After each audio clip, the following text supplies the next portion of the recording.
Bismillahirrahmanirrahim. Assalamualaikum warahmatullahi wabarakatuh.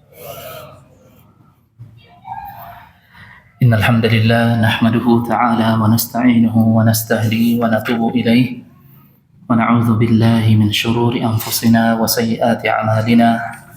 Man yahdihillahu fala mudilla lahu wa man yudlil falan tajida lahu waliyyan mursyida. Asyhadu an la ilaha illallah wahdahu la syarika lah wa asyhadu anna Muhammadan 'abduhu wa rasuluh. Allahumma shalli wa sallim wa barik ala Muhammadin wa ala alihi wa ashabihi wa sallama tasliman madidan wa ba'd. Hadirin ma'asyiral muslimin yang semoga dirahmati oleh Allah Subhanahu wa taala. Alhamdulillah, segala puji bagi Allah yang masih memberikan kepada kita kesempatan untuk berkumpul dan bertemu di majelis ilmu yang mulia ini yang dijanjikan oleh Rasulullah sallallahu alaihi wasallam dalam sabda beliau, majtama'a qaumun fi baitin min buyutillah yatluna kitaballahi wa yatadarasunahu fima bainahum illa nazalat alaihimus sakinah wa ghasyiyatuhumur rahmah wa haffathumul malaikah wa dzakarahumullahu fi man indah. Tidaklah ada kaum, beberapa orang yang berkumpul di sebuah rumah di antara rumah-rumah Allah, yaitu masjid.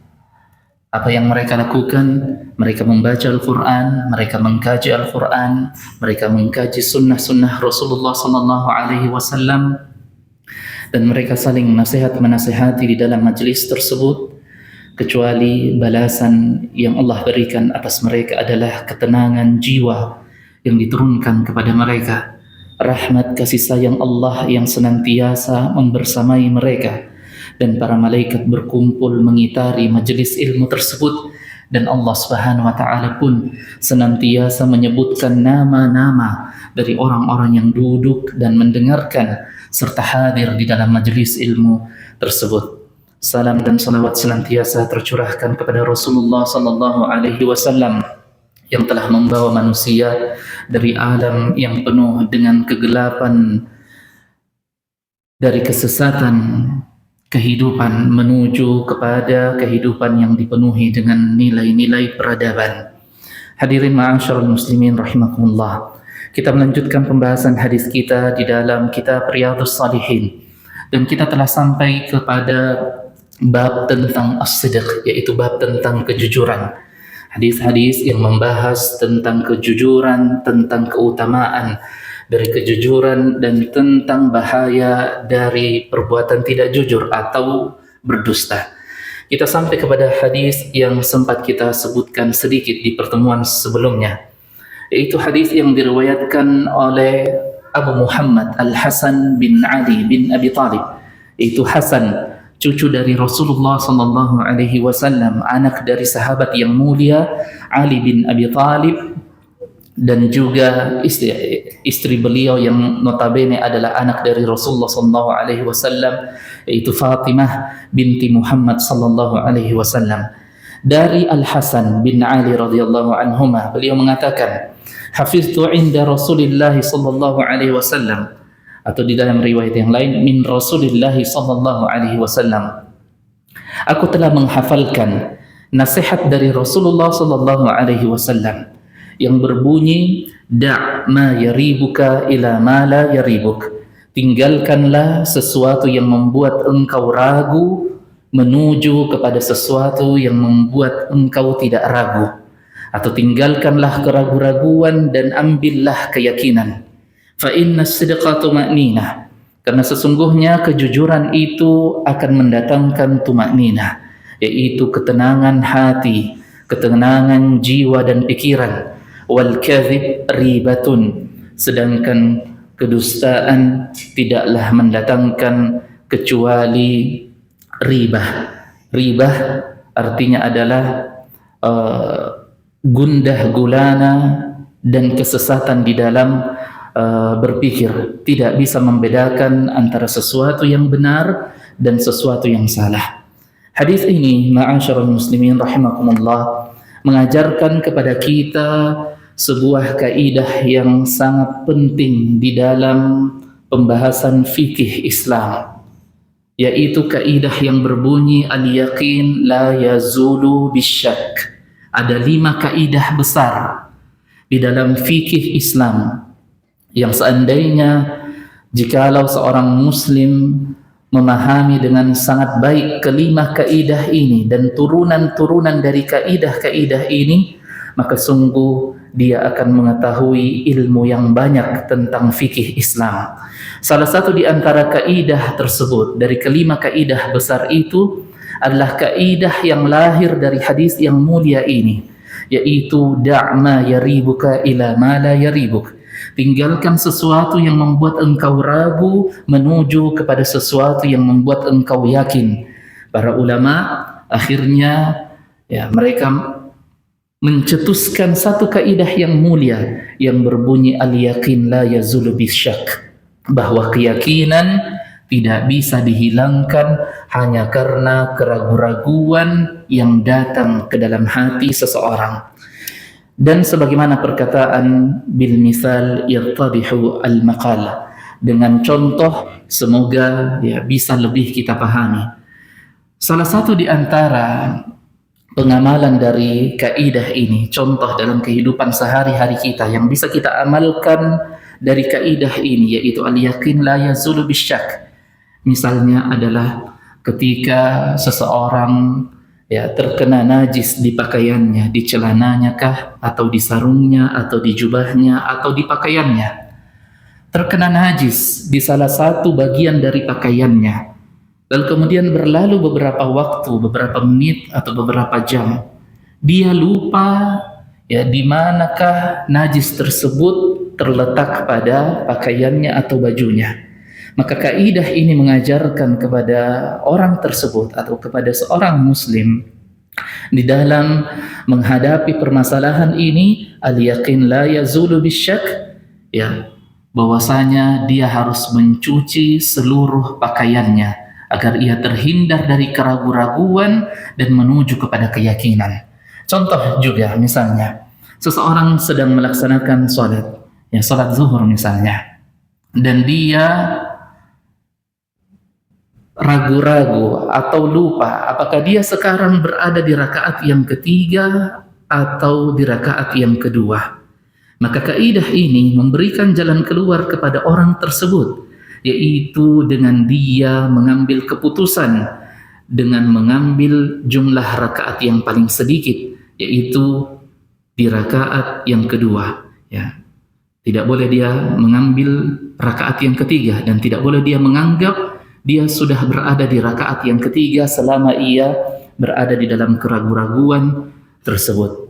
Dan juga masih banyak lagi contoh-contoh yang lain yang bukan pembahasan kita di dalam pembahasan fikih tersebut untuk kita membahasnya pada kesempatan kali ini. Kemudian kata Rasulullah SAW, fa inna sidqa tuma'ninah.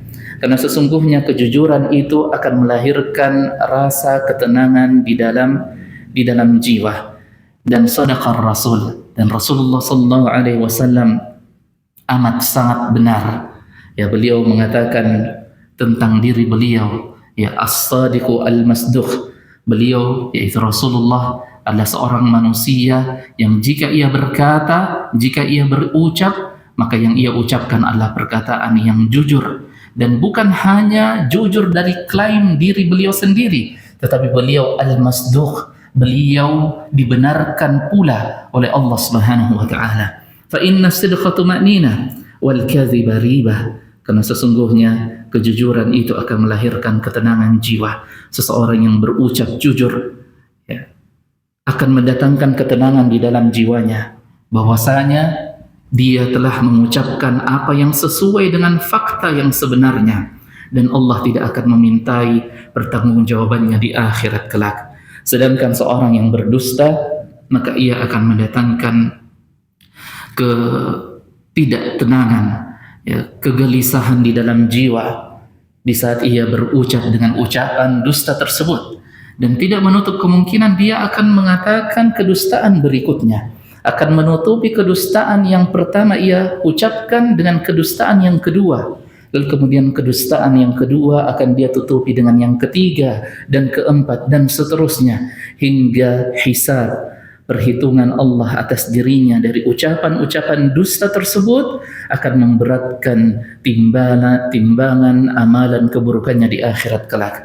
Bahkan kata Rasulullah SAW di dalam sabdanya, innal abda la yatakallamu bil kalimah, sesungguhnya seorang hamba ia berucap dengan satu kata, yang dengan kata tersebut Allah Subhanahu wa taala menghempaskannya, memasukkannya ke dalam neraka, yang dimana neraka tersebut amatlah sangat dalam, ya, jaraknya, ma bainal masyriq wal maghrib, yang jaraknya antara timur dan barat di dunia ini. Hadirin ma'asyiral muslimin rahimakumullah. Hadis ini mengajarkan kepada kita tentang keutamaan perbuatan jujur atau ucapan jujur, dan bahayanya ya ketika kita mengucapkan ucapan yang dusta. Hadis selanjutnya yaitu hadis yang diriwayatkan oleh Abu Sufyan Sakhr bin Harb. Ya, Abu Sufyan ini merupakan salah seorang sahabat yang terlambat keislamannya. Ya, beliau masuk Islam pada saat Rasulullah menaklukkan kota Mekkah. Ya, di mana orang-orang kafir Quraisy sudah tidak lagi memiliki kekuatan untuk membendung dakwah Rasulullah SAW yang telah menyebar ke seluruh penjuru Arab. Lantas kemudian ketika Rasulullah hendak masuk ke dalam kota Mekkah, menaklukkan kota Mekkah dan menghancurkan berhala-berhala, Abu Sufyan datang kepada Rasulullah, menghadap kepada beliau, menyatakan tentang keislamannya. Hadis ini diriwayatkan oleh Abu Sufyan ya kepada sahabat yang mulia Abdullah bin Abbas radhiyallahu anhuma. Ya, di dalam kitab ini disebutkan hanya potongan pendeknya saja. Ya. Maka kita akan menyebutkan kisahnya secara utuh. Suatu ketika Abu Sufyan radhiyallahu anhu, ya, pada saat beliau masih dalam keadaan kafir, ya, dan beliau menjadi pemimpin di kota Mekkah pada saat itu, beliau pernah menceritakan kepada Abdullah bin Abbas, ya, anna Hiraqal arsala ilaihi fi raqbin min Quraisy. Suatu ketika pemimpin tertinggi dari agama Nasrani, yaitu Herakl atau Heraklius, ya, presidennya Romawi pada saat itu, pimpinan dari negeri Romawi, negeri terbesar ya setelah Persia dan Romawi ini, ya, dua negara yang sangat kuat, yang sangat besar di zaman Rasulullah SAW yang menguasai dunia. Maka suatu ketika Herakl atau Heraklius ini datang ke sebuah kota di negeri Syam, ya, di Suriah dan Palestina. Herakl datang ke negeri tersebut, dan pada saat itu Abu Sufyan berada di negeri itu, ya, di negeri Syam. Maka Herakl atau Heraklius ini mendengarkan berita tentang Abu Sufyan. Ya, bahwasanya Abu Sufyan ada di kota Ilya di negeri Damaskus atau ya Syam pada saat itu. Dan tentu saja Abu Sufyan ini juga memiliki nama. Ya, beliau juga terkenal karena beliau pemimpin dari negeri atau dari kota Mekkah pada saat itu. Maka Heraklius pun mengirimkan pesan kepada pasukannya untuk membawa Abu Sufyan menghadap kepadanya bersama dengan kafilah dagangnya. Ya, dan di dalam surah Quraisy disebutkan tentang kebiasaan orang-orang Quraisy, yaitu mereka mengadakan perjalanan kafilah perdagangan ke negeri Syam dan ke negeri Yaman. Yang pada saat itu Abu Sufyan sedang membawa kelompoknya atau kafilahnya untuk berdagang ke negeri Syam. Maka Heraklius pun mengirimkan pesan agar Abu Sufyan beserta dengan teman-temannya yang masih dalam keadaan kafir pada saat itu untuk datang ke tempat Heraklius dan menghadap kepadanya. Thumma da'a turjumanihi. Kemudian Heraklius pun memanggil seorang penerjemah. Karena Heraklius berbicara dengan bahasa yang bukan bahasa Arab, sedangkan Abu Sufyan berbicara dengan bahasa Arab. Maka datanglah penerjemah. Faqala qul lahum ayyuhum aqrabu nasaban bihadzal rajul alladhi yaz'um annahu nabiyyun. Heraklius pun mengatakan kepada penerjemah tersebut, panggilkan kepadaku, suruh maju siapakah di antara mereka ini yang paling dekat nasabnya, hubungan keluarganya kepada orang ini. Siapa orang ini yang dimaksud? Yaitu orang yang mengaku dirinya sebagai nabi. Maksudnya adalah Rasulullah Muhammad SAW. Kata Heraklius, hendaknya dia maju. Siapa yang paling dekat hubungan kekeluargaannya dengan seorang yang mengaku sebagai nabi? Maka faqala Abu Sufyan, ana aqrabuhum bihi nasaban. Maka Abu Sufyan mengatakan, saya yang paling dekat nasabnya atau hubungan kekeluargaannya dengan Muhammad. Faqala Abu Sufyan, faqala udunu minni. Maka kata Heraklius, mendekatlah kepadaku. Wa qarribu ashabahu faja'aluhum 'inda dhahrihi. Mendekatlah kepadaku wahai Abu Sufyan, dan hendaknya teman-temanmu itu semua berdiri di belakangmu. Jangan ada yang sejajar. Teman-temanmu menunggu di belakang, sedangkan engkau maju ke hadapanku. Summa qala liturjumani. Kemudian Heraklius mengatakan kepada si penerjemah ini, qul lahum inni sa'ilun hadza an hadza ar-rajul. Sampaikan kepada mereka, kepada teman-temannya Abu Sufyan yang ada di belakang itu, sesungguhnya saya akan menanyakan perihal tentang lelaki yang bernama Muhammad itu, yang mengaku dirinya sebagai nabi. Saya akan menanyakan itu kepada ini, si Abu Sufyan.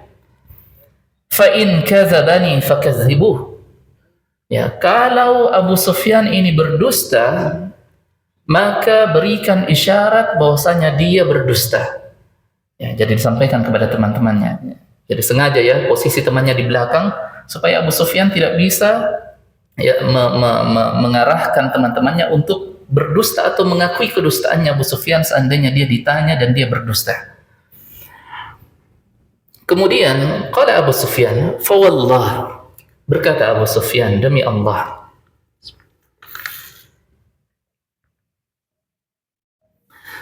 demi Allah, laula al-haya'u an yu'thiru 'alayya al-kadhiba lakadzabtuhu.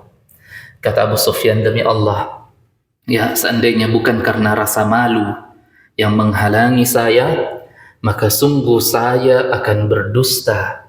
Saya akan berbohong ketika dia menanyakan kepadaku tentang Muhammad. Tsumma qala awwalu syai'in sa'alani anhu an qala. Kemudian Heraklius pun bertanya kepadaku, kaifa nasabuhu fikum? Heraklius bertanya, bagaimanakah nasabnya orang tersebut, yaitu Muhammad, di antara kalian? Ia menanyakan tentang status nasabnya. Apakah dia berasal dari golongan keluarga yang baik-baik ataukah tidak? Apakah nasabnya jelas ataukah tidak?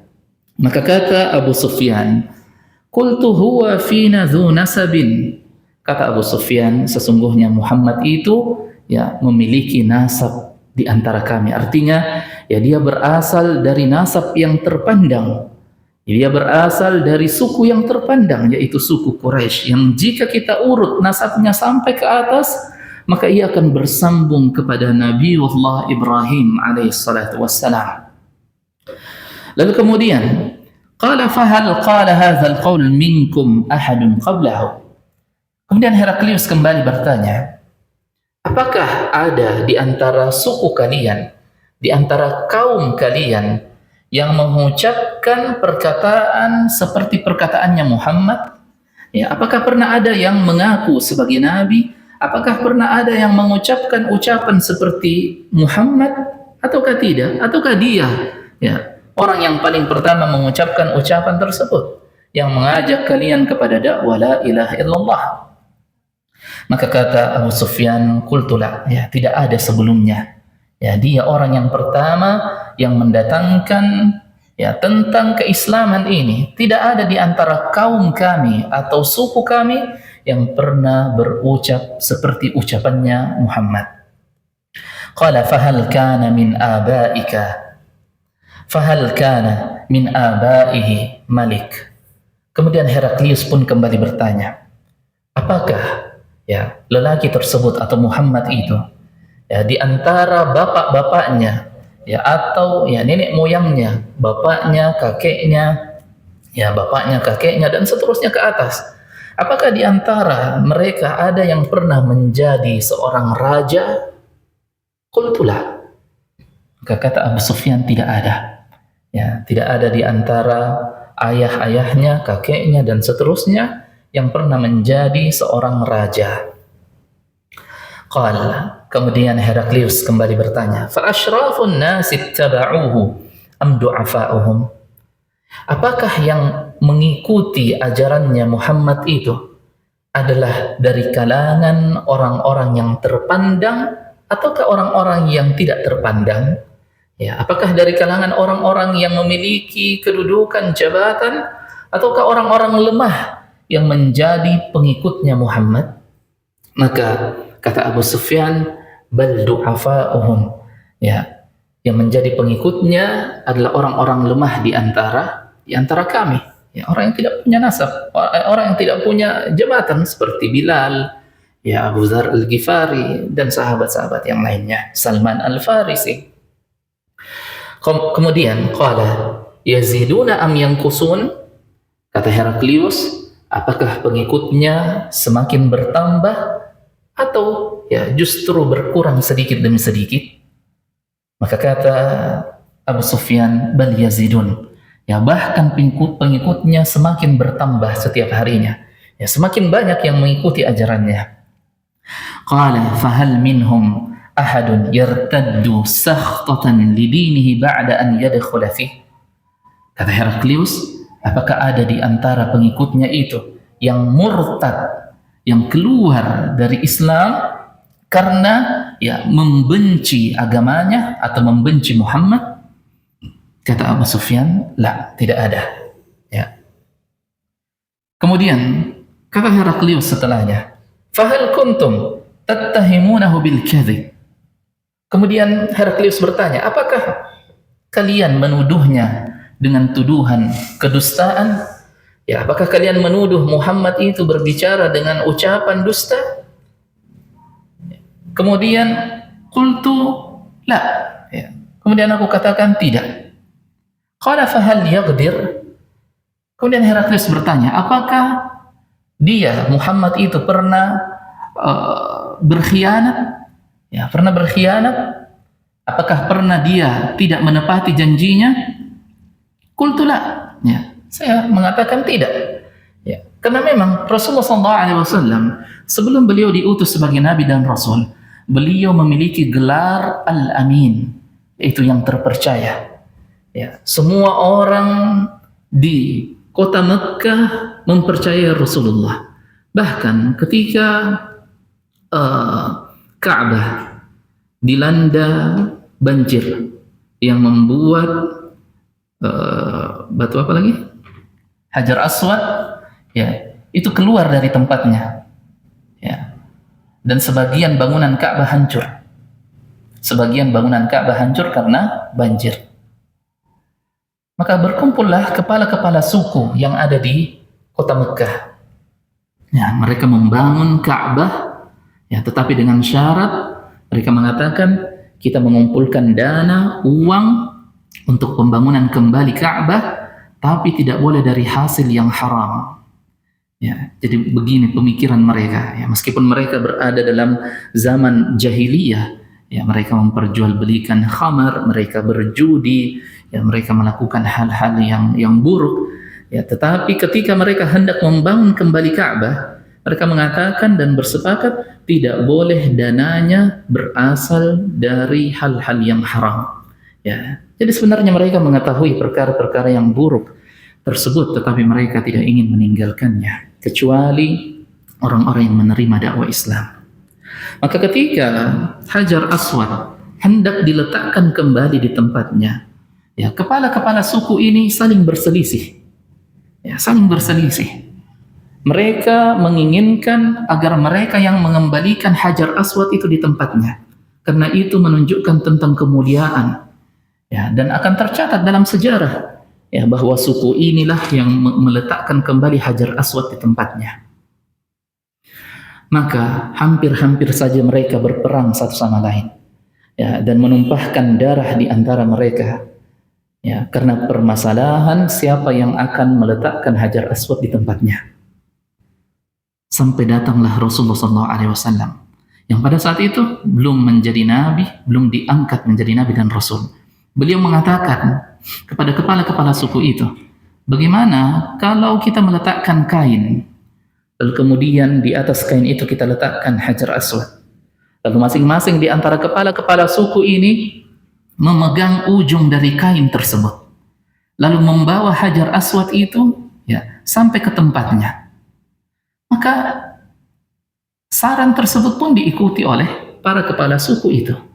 Ya, akhirnya mereka membawa Hajar Aswad itu, dan ketika hendak diletakkan, Rasulullah mengambil Hajar Aswad itu lalu kemudian meletakkan di tempatnya. Sehingga, ya, disebutkan bahwa yang meletakkan Hajar Aswad itu dan mendapatkan kemuliaan untuk mengembalikan Hajar Aswad itu adalah Rasulullah SAW, ya, karena beliau yang mengambilnya dan menaruhnya kembali ke tempatnya. Beliau digelari dengan Al-Amin. Maka, ya, kata Abu Sufyan ketika dia ditanya oleh Heraklius, apakah kalian pernah menuduhnya berdusta? Ya, kata Abu Sufyan, tidak pernah kami menuduhnya berdusta, bahkan dia adalah Al-Amin, seorang yang terpercaya. Kemudian, ya, Heraklius mengatakan, apakah Muhammad itu pernah berkhianat? Qultu la, wa nahnu minhu fi hudna, la nadri ma huwa fa'ilun fiha. Qala wa lam yumakkini kalimatun adkhulu fiha ghairu hadhihi kalimah. Ya, kata Heraklius, apakah Muhammad itu pernah berkhianat ketika membuat perjanjian dengan kalian? Kata Abu Sufyan, tidak pernah. Bahkan sekarang ini, ya, kata Abu Sufyan, kami sedang berada dalam perjanjian yang tidak boleh ada, ya, peperangan yang terjadi antara kami, yaitu perjanjian Hudaybiyah. Ya. Dan Rasulullah tidak berkhianat atas perjanjian itu, meskipun perjanjian Hudaybiyah itu ketika kita membacanya dan ketika kita mempelajarinya, ya, perjanjian tersebut amat sangat merugikan kaum muslimin. Ya, tetapi, ya, bukan itu pembahasan kita sekarang dan mungkin akan kita bahas di tempat atau di waktu yang lain. Kemudian kata Heraklius, fahal qataltumuhu? Apakah kalian memeranginya? Ya, apakah kalian memerangi Muhammad? Qultu na'am. Kata Abu Sufyan, iya, kami memeranginya. Qala kaifa kana qitalukum iyyah? Kalau begitu, bagaimana proses peperangan di antara kalian? Ya, bagaimana keadaannya ketika kalian berperang? Qala faqultu yakunul harbu bainana wa bainahu sijalan wa duwalan. Abu Sufyan mengatakan, peperangan di antara kami, terkadang kami yang menang dan terkadang mereka yang menang. Ya, sijal, ya, seri, atau, ya, saling bergantian. Kadang kaum muslimin yang menang dan terkadang juga, ya, orang-orang kafir Quraisy yang menang. Sebagaimana yang terjadi pada perang Badar. Ya, kaum muslimin memenangkan perang tersebut. Kemudian setelahnya perang Uhud, ya, kaum muslimin, ya, dikalahkan dan orang-orang kafir yang memenangkan perang Uhud. Dan setelah perang Uhud, ya, ada setelah perang Uhud perang kecil di mana Abu Sufyan pada saat perang Uhud itu, ya, ketika Rasulullah sudah terdesak naik ke atas bukit, naik ke atas gunung untuk menyelamatkan diri beliau beserta dengan sahabat-sahabat yang lainnya, ya, Abu Sufyan berteriak dan mengucapkan ucapannya yang mengatakan, kami menunggu kalian wahai Muhammad dan sahabat-sahabat engkau setelah perang Uhud ini. Ya, artinya kami bersiap lagi berperang denganmu jika engkau mau wahai Muhammad. Maka Rasulullah mengatakan kepada Umar, ya, jawab panggilannya itu dan katakan iya, kami akan memenuhi tantangan tersebut. Ya, maka Umar pun berteriak dan mengucapkan bahwasanya kami bersedia menerima tantangan ya atas peperangan setelah perang Uhud ini. Ya, padahal beliau sudah berdarah-darah. Ya, dalam keadaan seperti itu, ya beliau tidak menunjukkan kelemahan jiwa. Dan beliau mengatakan kami siap untuk memenuhi tantangan tersebut. Dan telah disepakati harinya dan tempatnya.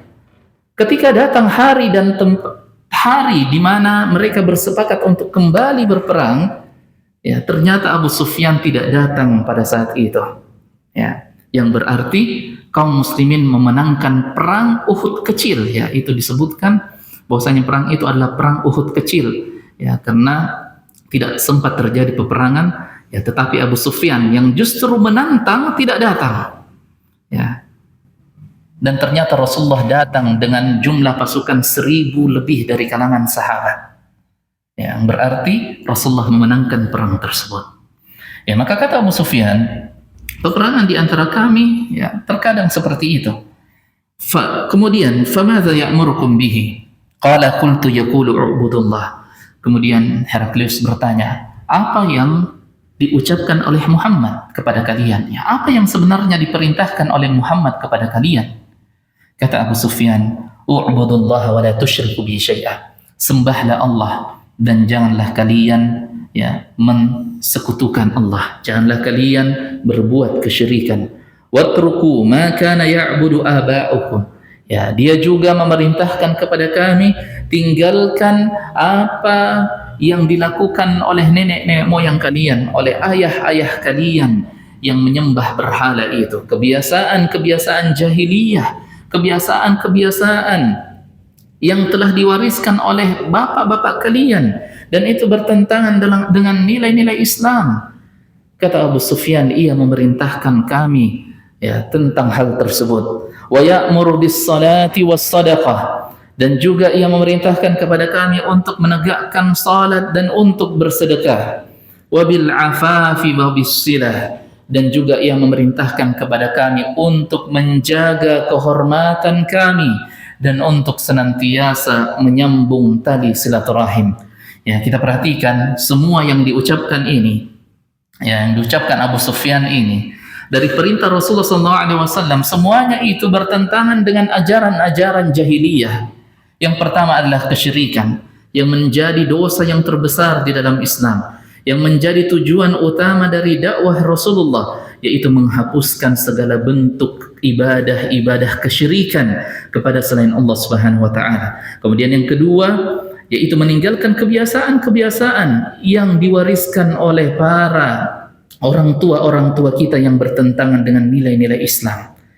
Kemudian menegakkan salat, kemudian bersedekah, kemudian menjaga kehormatan diri, menjaga kehormatan jiwa, lalu kemudian as-silah, yaitu menjaga tali silaturahim. Ya, karena di antara kebiasaan jahiliyah yaitu mereka dengan sangat mudah memutuskan tali kekeluargaan, tali silaturahim di antara mereka. Kemudian faqala liturjuman, Heraklius pun mengatakan kepada si penerjemah itu, inni sa'altuhu an nasabihi faza'imta annahu fikum dzu nasab. Ya, sampaikan kepadanya, kepada Abu Sufyan, saya bertanya kepadanya tentang Muhammad, tentang nasabnya, dan dia menjawab bahwasanya Rasulullah atau Muhammad itu memiliki nasab, keturunan yang terpandang, ya, berasal dari keturunan yang terpandang. Wa kadzalika ar-rusul tub'atsu fi nasabi qaumihim. Dan seperti itu memang kebiasaan atau keadaan dari rasul-rasul sebelumnya. Mereka diutus dari nasab yang terpandang, ya, bukan dari nasab yang tidak terpandang. Kemudian wasa'altuka hal qala ahad minkum hadzal qaul qablahu faza'imta an Allah. Saya bertanya kepadamu, Apakah pernah ada orang yang juga mengucapkan ucapan seperti itu sebelumnya? Engkau mengatakan tidak. Maka kata Heraklius, "Lau kana qala hadzal qaul ahad qablahu, qultu rajulun i'tamma biqaulin qila qablahu." Ya, seandainya engkau mengatakan iya, ada orang yang pernah mengucapkan ucapan yang sama seperti yang diucapkan Muhammad, maka sungguh ya kata Heraklius, aku akan mengatakan ya Muhammad itu hanya ikut-ikutan saja kepada orang sebelumnya. Ya. Kemudian kata Heraklius setelahnya, ya sa'altuka hal kana min abaihi malik faza'imta an la faqultu law kana min abaihi malik qultu rajulun yatlubu mulka abaihi. Saya juga bertanya, apakah bapaknya pernah menjadi raja ataukah ada ya ayahnya atau keturunannya ke atas ya apa namanya ya ayahnya, kakeknya dan ya seterusnya ke atas. Apakah ada yang pernah menjadi raja? Engkau mengatakan tidak ada. Ya, seandainya engkau mengatakan iya, maka sungguh aku akan mengatakan dan menganggap bahwa Muhammad itu hanya ingin menghidupkan kembali kerajaan dari ayahnya atau bapak-bapaknya. Ya, ia ingin mengembalikan singgasananya, tahtanya dan kerajaannya. Tetapi engkau menjawab tidak ada.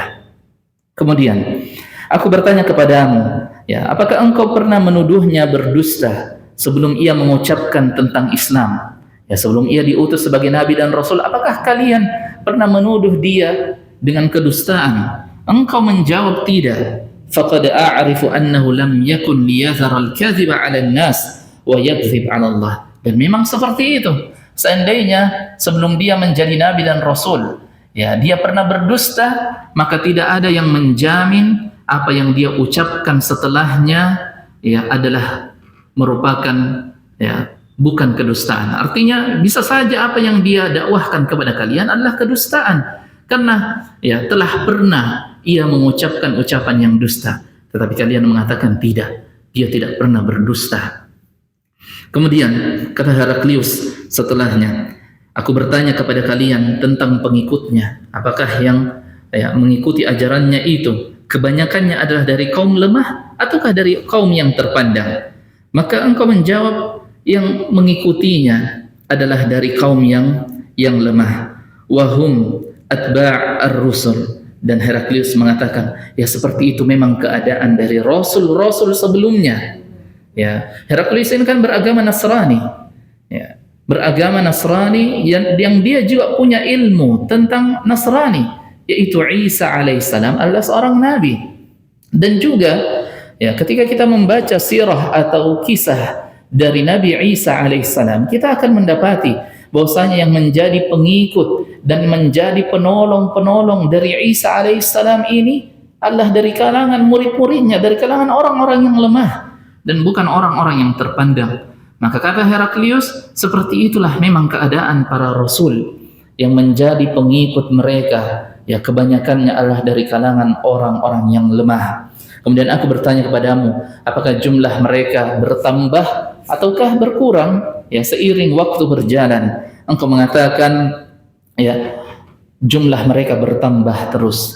Dan ya disinilah ada ucapan yang sangat indah yang diucapkan oleh Heraklius. Ya, ia mengatakan wa kadzalikal iman ya idza khalaqa basyashatal qulub. Ya, kata Abu Sufyan melihat fenomena itu bahwa pengikut Muhammad senantiasa bertambah terus-menerus dan tidak berkurang.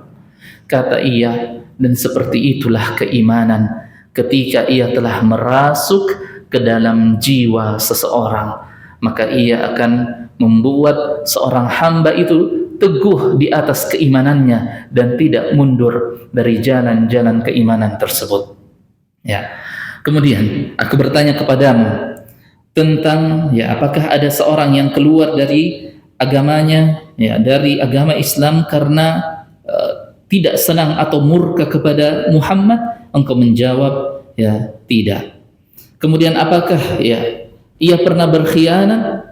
Engkau pun menjawab tidak. Apakah peperangan di antara kalian ya atau bagaimana keadaan peperangan di antara kalian, hasil dari peperangan di antara kalian? Engkau mengatakan ya terkadang kami menang dan terkadang kami kalah, ya terkadang mereka yang menang dan terkadang ya mereka yang dikalahkan. Kemudian Heraklius pun mengatakan kepada Abu Sufyan ya tentang apa-apa saja yang diperintahkan oleh Rasulullah, oleh Muhammad sallallahu alaihi wasallam, dan engkau mengucapkan itu semua, yaitu kesyirikan yang harus dijauhi, tentang ibadah salat, tentang sedekah, tentang menyambung tali silaturahim dan ibadah-ibadah yang lainnya. Kata Heraklius, fa in kana ma taqulu haqqan, seandainya apa yang engkau ucapkan itu benar-benar ya sejujurnya, yushiku an yamlika mawdi' qadamayya hatain, kata Heraklius, ya seandainya apa yang engkau ucapkan itu benar, maka sungguh ya Muhammad itu akan menguasai ya negeriku ini sampai ke tempat kakiku berpijak ini. Ya, artinya Islam akan tersebar dan menaklukkan negeri-negeri besar pada saat itu sampai kepada negeri ya yang berada di bawah kekuasaan Heraklius, ya karena pada saat itu Syam ya atau Suriah, Palestina itu masih berada di bawah kekuasaan dari ya bangsa Romawi, ya, mereka masih dijajah oleh bangsa Romawi.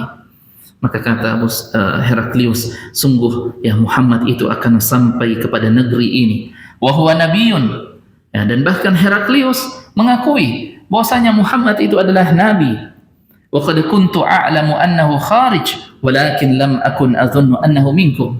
Ya kata Heraklius, saya sudah mengira bahwa ya nabi itu akan datang.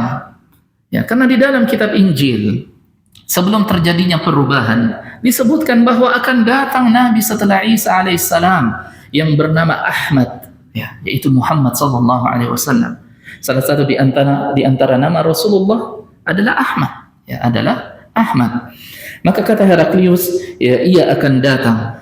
Lam akun adhunnu annahu minkum. Saya yakin dia akan diutus, tetapi saya tidak mengira ternyata nabi itu diutus dari kalian, yaitu dari bangsa Arab.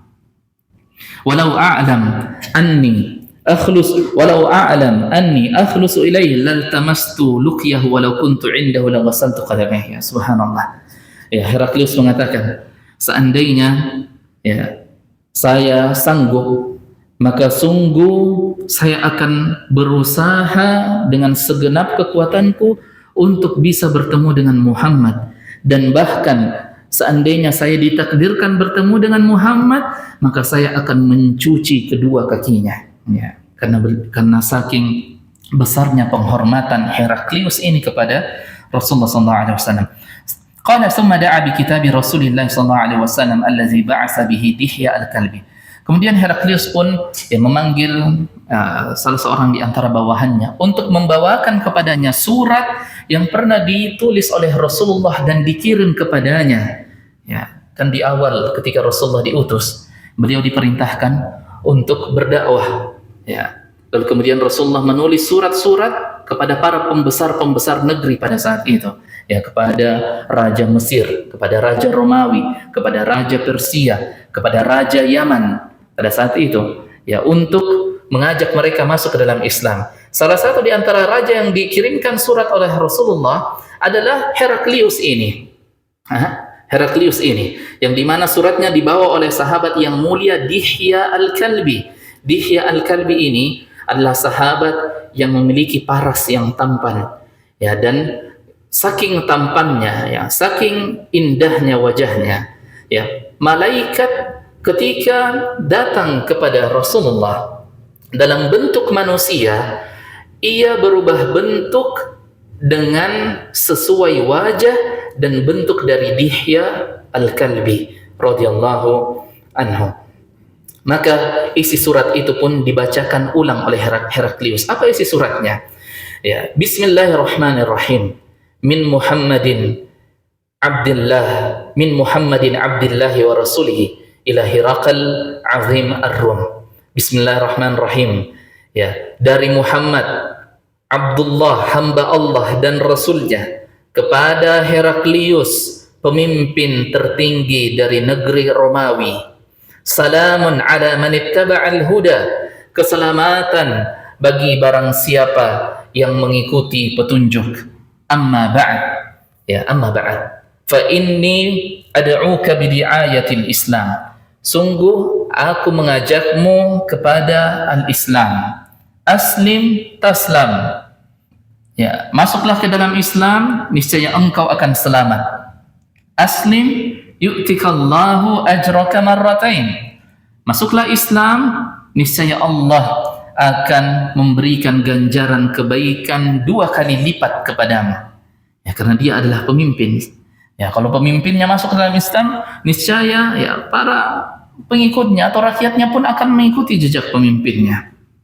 Olehnya, ya, salah seorang ulama terdahulu pernah mengatakan, ya, seandainya aku memiliki satu doa yang mustajab, ya, maka aku akan menjadikan doa tersebut kepada pemimpin, ya, karena seandainya pemimpinnya baik, maka niscaya insya Allah ya rakyatnya pun akan ikut merasakan kebaikan dari pemimpin tersebut. Dan sebaliknya, ya, jika pemimpinnya zalim, maka yang akan merasakan kezaliman itu ya adalah rakyatnya sendiri. Maka kata Rasulullah SAW, ya, masuklah ke dalam Islam, niscaya engkau akan mendapatkan ganjaran kebaikan 2 kali lipat. Wa in tawallaita fa inna 'alaika ismul arasiyin atau irisiyin. Ya, tapi kalau engkau berpaling dari Islam, maka sungguh engkau akan menanggung dosanya para pengikutmu atau rakyatmu. Ya, kemudian ya Rasulullah SAW menyebutkan firman Allah, "Qul ya ahlal kitab ta'alu ila kalimatin sawa bainana wa bainakum." Wahai para ahlul kitab, kemarilah ya bersama dengan kami ya pada satu kalimat yang sama di antara kami dan kalian. Alla na'budu illallah, bahwasanya ya janganlah kita menyembah kecuali hanya kepada Allah Subhanahu wa taala, wa la nusyrika bihi syai'a wa la yattakhidhu ba'duna ba'dan arbaban min dunillah fa in tawallaw faqulu ashhadu bi anna muslimun. Dan janganlah kalian menjadikan ya arbaban min dunillah, pendeta-pendeta kalian sebagai sesuatu yang disembah ya kepada ya selain Allah Subhanahu wa taala. Fa in tawallaw faqulu ashhadu bi anna muslimun. Tetapi jika mereka berpaling, katakanlah sesungguhnya kami adalah orang-orang yang telah ya berislam, yang telah menyerahkan diri kami kepada Allah Subhanahu wa taala. Ya, kita akan lanjutkan pembahasan kita di pertemuan yang akan datang. Semoga bermanfaat untuk kita semua. Wassallallahu ala nabiyyina Muhammadin wa ala alihi wa ashabihi wasallam. Wa akhiru da'wana alhamdulillahi rabbil alamin. Wassalamu alaikum warahmatullahi wabarakatuh.